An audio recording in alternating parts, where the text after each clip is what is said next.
बोला है ना कि जब शिवांश और मैं बात कर रहे हो तो तुम बीच में मत आना। और मैंने भी तुमसे कह दिया था ना, बीच में मैं नहीं तुम आई हो। प्रार्थना प्लीज अपना फिर शुरू मत हो जाओ, हमारी खुशियों को फिर से ग्रहण मत लगाओ तुम। हुआ माँ, कौन ग्रहण है, अर्पण, समर्पण, ये सब आप जल्दी जान जाएंगी। अभी तो तुम यहाँ पे क्यों आई हो, पहले ये समझ लें हम। यही बताने कि शिवांश और सोनालिका की शादी नहीं हो सकती। Shivansh has already decided that he's gonna marry me। और वो भी इसी फ्राइडे। पंडित जी ने मुहूर्त निकाल दिया फ्राइडे की। और मैंने भी कह दिया नहीं होगी। क्यों नहीं हो सकती प्रार्थना? Because you're saying it। हाँ, क्योंकि तुम नहीं चाहती हो कि हमारी शादी हो, क्योंकि तुम्हें बुरा लग रहा है। Guess what? We don't care। तो मैंने कब कहा कि मुझे फर्क पड़ता है? मुझे भी कोई फर्क नहीं पड़ता।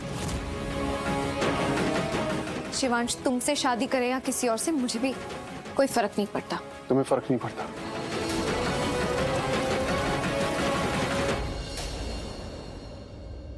नहीं पड़ता।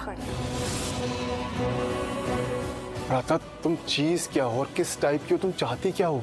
कभी कहती हो कि तुम मेरी सोनालिका से शादी नहीं होने दोगी, अब कह रही हो कि तुम्हें फर्क नहीं पड़ता। तुम कभी कुछ कहती हो कभी कुछ और, ये दो चेहरे क्यों? और तुम चाहती क्या हो? तुम इतनी कंफ्यूज क्यों और हमें क्यों कंफ्यूज कर रही हो? खुद तो उलझी हो, हमें भी उलझा रही हो। नहीं शिवांश, मैं उलझी हुई नहीं हूँ, और ना मैं आप लोगों में से किसी को भी उलझा रही हूँ। आप लोग तो पहले से ही उलझे हुए हैं। आप लोग इतने पढ़े लिखे हैं, समझदार हैं, इतना भी नहीं समझते कि किसी एक उलझन को सुलझाने से पहले आप आगे नहीं बढ़ सकते। मतलब हमारी जिंदगी की सबसे बड़ी उलझन तो तुम हो। And I really hope कि ये सबसे बड़ी प्रॉब्लम हमारी जिंदगी से ना जल्द से जल्द निकल जाए। मैं भी तो बाहर ही निकलना चाहती हूँ, लेकिन आप लोग हैं जो मुझे देखकर भी अनदेखा कर रहे हैं। प्रार्थना, साफ साफ कहो, तुम कहना क्या चाहती हो? साफ साफ ही तो बोल रही हूँ। आप क्यों भूल जाते हैं कि आप मेरे पति हैं, मैं आपकी पत्नी हूँ। अभी तक सिर्फ तलाक के कागजों पर हमने दस्तखत किया, तलाकनामा अभी तक आया नहीं। हमारा रिश्ता अब भी है, और जब तक आप मेरे साथ रिश्ते में हैं, आप किसी और के साथ शादी नहीं कर सकते। हमारा रिश्ता अब भी है शिवांश। पैसों का रिश्ता? तुम यहाँ पैसों के लिए आई हो ना? हाँ, मुझे मेरे पैसे दे दीजिए, मैं ऐसे चली जाऊंगी। उसने तो पहले भी कहा था ना कि वो यहाँ पैसों के लिए आई है, और बार बार कहती रही है कि जब तक कि उसे पैसे नहीं मिल जाते वो तेरी शादी सोनालिका से होने नहीं देगी। मैं तो पहले ही समझ गई थी उससे बेटा, वो बहुत मनी माइंडेड है। फर्स्ट डे जब उसने घर में कदम रखा था मैं समझ गई थी उसकी शक्ल देख के। कहते हैं ना, पूत के पाँव पालने में दिख जाते हैं। मैंने उसकी शक्ल में, उसकी आंखों में वो चमक देखी ना, समझ गई वो पैसों के लिए चमक है। और जो उसके चेहरे पे मासूमियत थी ना, वो तेरी प्रॉपर्टी को पाने के लिए उसने अपने चेहरे पे ओढ़ रखा था। सब समझ गए ये बात बेटा, अब तू भी समझ जा। देख कैसे वो प्रॉब्लम्स क्रिएट कर रही है हमारी जिंदगी में, कैसे हमारी खुशियों के रास्ते में कांटे बिछा रही है वो। जानता हूँ मामा, लेकिन किसी को इतने कांटे भी नहीं बिछाने चाहिए कि सामने वाला रास्ता बदलने पे मजबूर हो जाए। आई नो वो ये सब मुझे परेशान करने के लिए कर रही है, she is just trying to trouble me, लेकिन वो जो कर रही है ना सही नहीं कर रही है। वो बस मेरे लिए प्रॉब्लम्स क्रिएट करना चाहती है। Shivansh, I am gonna be your wife. We are gonna get married, right? तो तुम्हारे लाइफ की हर एक प्रॉब्लम मेरी प्रॉब्लम है, और मैं इस प्रॉब्लम को फेस भी करूंगी और सॉल्व भी करूंगी।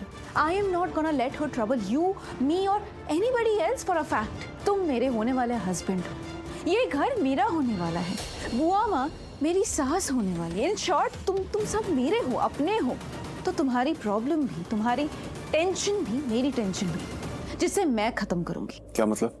मतलब क्या करोगी तुम? पैसे अरेंज करूंगी। What? यस बुआ माँ, तुम्हारी प्रॉपर्टी का आधा हिस्सा चाहिए ना उसे, तो तुम्हारे प्रॉपर्टी का जितना भी आधा वैल्यू होता है, जितना भी आधा 50% अमाउंट होता है, वो मैं अरेंज करूंगी, और मैं उसे दूंगी वो amount. In fact I'll throw it on her face, और फिर उसे हमारी जिंदगी, हमारे घर से भी निकाल फेंकूंगी। Really, Sonalika? Oh my God, तुमने ना ये क्या कि मेरा सारा स्ट्रेस दूर किया, मेरी सारी टेंशन खत्म कर दी। वाहेगुरु, तुम्हें पता नहीं है मैं पिछले कुछ दिनों से कितनी स्ट्रेस्ड हूँ। मैं बस सोच रही थी दिन रात कि ये इतने पैसे अरेंज कैसे करेगा, कहाँ से लाएगा, इतने पैसे उसे कैसे देगा ये। और तुमने ये बात कह के मतलब मुझे इतना रिलीफ फील हो रहा है ना इस वक्त, मैं बता नहीं सकती हूँ। Thank you Waheguru. अब तुम ना ये पैसे दे के प्रार्थना नाम की प्रॉब्लम को हमेशा के लिए इस घर से और हम लोगों की लाइफ से दूर कर दोगी। सोनालिका तुम ऐसे कैसे? क्यों नहीं शिवांश, अभी तो कहा हमारी शादी होने वाली, ये क्या था? I hope you realise that this is not a good news for us, right? जब तक प्रार्थना को पैसे नहीं मिलेंगे वो इस घर से जाएगी नहीं। इसका मतलब समझती है ना आप कि जब तक वो इस घर से जाएगी नहीं, मेरी और शिवांश की शादी नहीं हो सकती। एंड शिवांश बीइंग शिवांश, उसने क्या बोला कि वो पैसे नहीं लेगा, वो पैसे खुद अरेंज करेगा, जिसके लिए उसे 1 महीना भी लग सकता है, उससे ज्यादा भी लग सकता है। और इसका मतलब भी आप समझती हैं कि जितना टाइम वो इस अमाउंट को अरेंज करने में लगाएगा उतनी ही हमारी शादी डिले होगी। This is not good. I know this is not good. ये बहुत ही बड़ा प्रॉब्लम सामने खड़ा हो गया है हमारे। थोड़ा टाइम दो सोचने के लिए कि इस प्रॉब्लम से अब कैसे निपटा जाए हमें, लेकिन निपट लेंगे, बस थोड़ा सोचने दो, टाइम दो। यस बुआ माँ, यू राइट। आप भी कुछ सोचिए और मैं भी कुछ सोचती हूँ, बिकॉज हमें कुछ ना कुछ तो करना पड़ेगा इस सिचुएशन का। I can not let this Prarthana ruin my life. No, that's not gonna happen.